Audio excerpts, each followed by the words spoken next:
Hey, good morning. We're just here for coffee with Jen and Sharon, trying to figure out our technology. I I went really risky this morning, Jen. Uh-oh. Did you jump off a cliff without a parachute? Even scarier, I started updates on my computer at 10 a.m. Oh, that's the worst.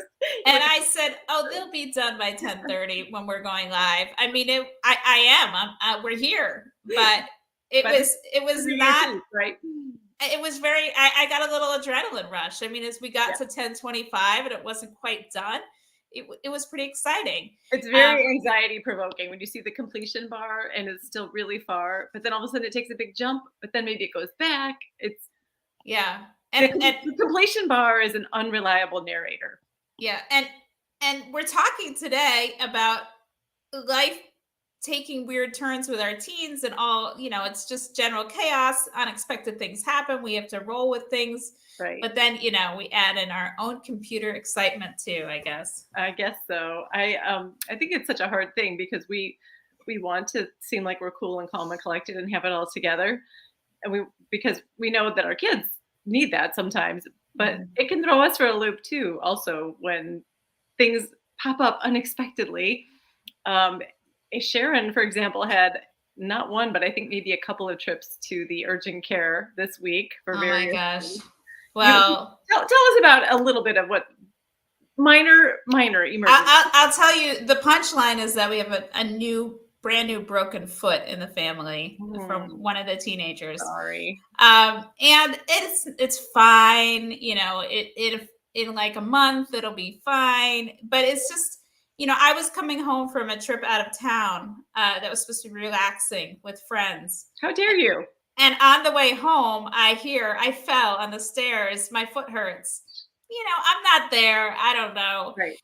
It didn't go away. So Monday morning was urgent care. Then we had to go somewhere else for the x ray because the x ray tech wasn't at urgent care. And then I had to coordinate with the pediatrician to get sent to an orthopedist. So this was like four different doctor or medical places we were talking to. That's, And that's a lot of phone calls and a lot of visits and a lot of on hold time. And everybody's on hold music is dreadful. So that's, I mean, right there, that's my thoughts and and prayers are with you. Jed, I don't know if you've ever dealt with x-rays, but let me just tell you now, if you want to get an x-ray transferred from one hospital system to another hospital system, it's like the dark ages. You can request a CD What? with and they will get it to you in 48 hours, or it'll be available for you to pick up in 48 hours. Oh, Is this that seems 2022? right. So, Okay, so that seems really unrealistic. Right now, we expect everything to be instantaneous. I mean, I always giggle when somebody says, "Do you have a fax number?" I'm like, "No, because it's not 1982." But there are still people who fax. I've been told, and but CDs, that's a whole other thing. I mean, are those people still getting their movies on Netflix CD-ROMs? I don't know. That's crazy. I don't know. So So, yeah, what is the deal though? Why is life so unexpected with teenagers? I mean, they're not having potty accidents anymore, right? They're no. not throwing tantrums in the grocery store, we hope.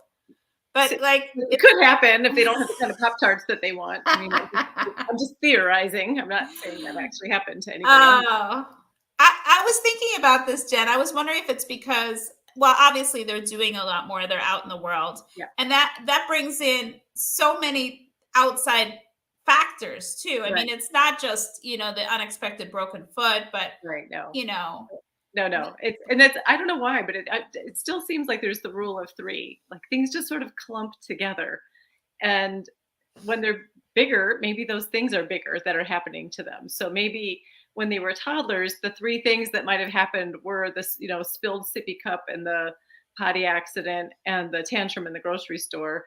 But now we have to extrapolate out, and whatever those three things are, they tend to have these bigger ripple effects yeah. that I mean, require. driving for one thing. If you have any unexpected driving incidents, that's big. It's Yeah, it's it's a lot.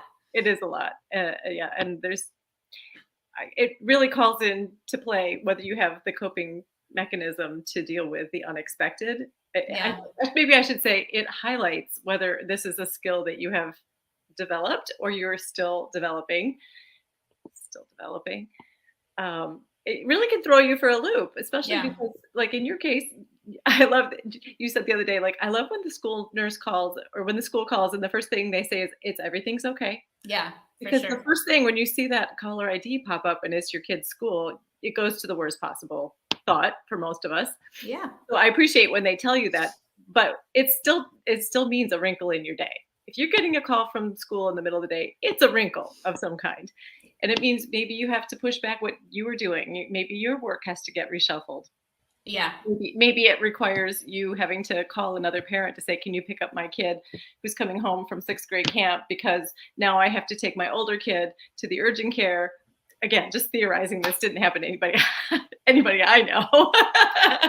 No, not yet, not Not yet. yet, anyway. The day is young. 6th grade camp pickup is in just a few hours. Maybe I'll get the urgent care visit before that. But I'm really alarmed by the picture I saw of the whatever the murder hornet was that one of your kids stepped on Oh, or got stung by. That's just alarming. just in the middle of things at dinner the other day, we're sitting on the porch eating dinner. We get up to go somewhere, and my kid, different teenager, yells, "Ow!" Like, what? I don't know what's on the floor. It was an inch and a quarter long hornet that he stepped on This this big, right? and got stung by. Right. Yeah, Oh, yeah. yeah, no. But he's fine. He's fine. He I'm actually was sure. not. He was a trooper. Yeah, But what you were saying, Jen, about changing around our schedules, I think is everybody gets that. And the hard thing is, our kids are getting older. We think, oh, we can do more. We can work more. We can do more. We can volunteer more. We can do more that relates to our own interests because the kids don't need us as much, except that we're like one of those doctors who's on call all week. right. You never Mom on know when the call. call will come, and you got to be ready to drop everything. Oh, maybe we should get pagers.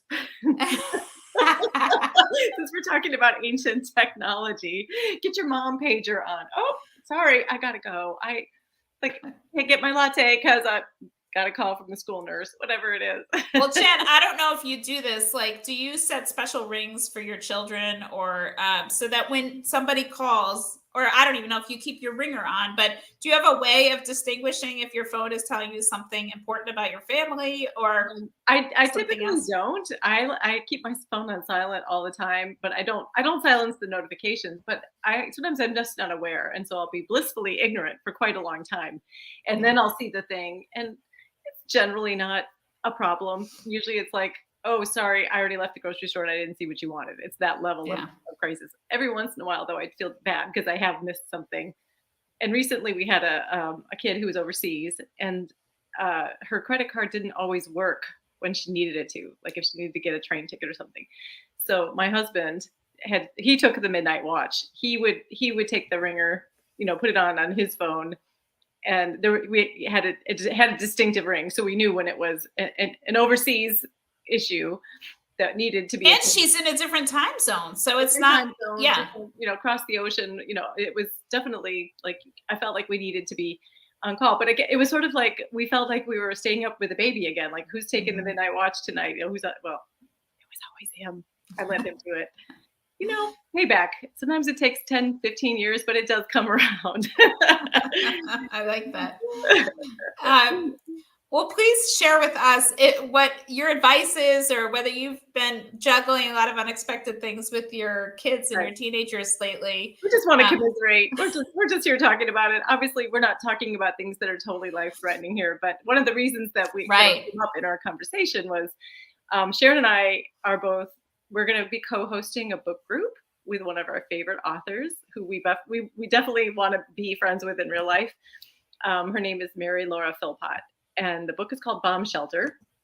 And if you sign up now, you could be one of the people who gets a free copy of the book to help Mhm. get up to speed and to read it. And then we're going to have a book group on June 8th that Sharon and I will I linked it here. okay, Um, she's so delightful. she is You know, delightful. and she really has gotten wonderful reviews for this book, and I've read it already, and I agree, it's terrific. I'm halfway She's through and I'm going slowly because I'm savoring it. And it's one of those books that I'm just going to be crying salty tears when it's done, because everything I find myself nodding along and as I'm reading it. And she talks about, when there were some health challenge issues with her teenagers. and how she deals with them, how she feels about it as a mom. It's not a how-to book. It's a uh, I I hear you and I'm there in it kind of book. When you read it, you're like, oh yeah, this I relate to this. Whatever is going on in her life, it's very very relatable, especially if you have teens. So that's why we Yeah. picked it for our first ever Your Teen book group. And space is limited. We want people to have the opportunity potentially to even ask Mary Laura a question. She's going to be joining us live on Zoom when we do it. So don't wait too long to sign up Yeah. and make sure you get in on this action. But even if you can't join us for the book group, we really recommend you read it because it is Yeah. such a wonderful book.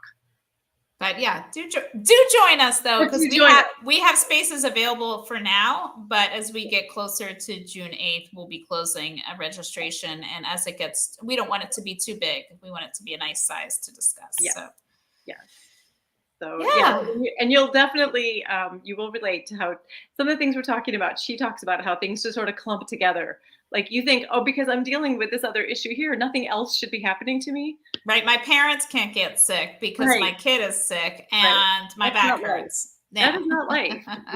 That is just not the way it is. So she tells it like it is, but with a smile on her face. So Yeah. very enjoyable. So Sharon, I wish you a day filled with no calls from the school nurse, no visit Yes. to the urgent care, no Yes. murder hornets, no. Oh, we didn't even talk about the dead mouse that started Oh. the other day. Yeah. This is life in an old house, but I have the cats on watch for me. So Yeah, thank goodness that you're getting yes, some help from them. They're finally living, earning their keep, I guess. that's right. So All we wish right. all of you a very peaceful, wrinkle-free day. Yes. Thank you for joining us, and we will see you soon.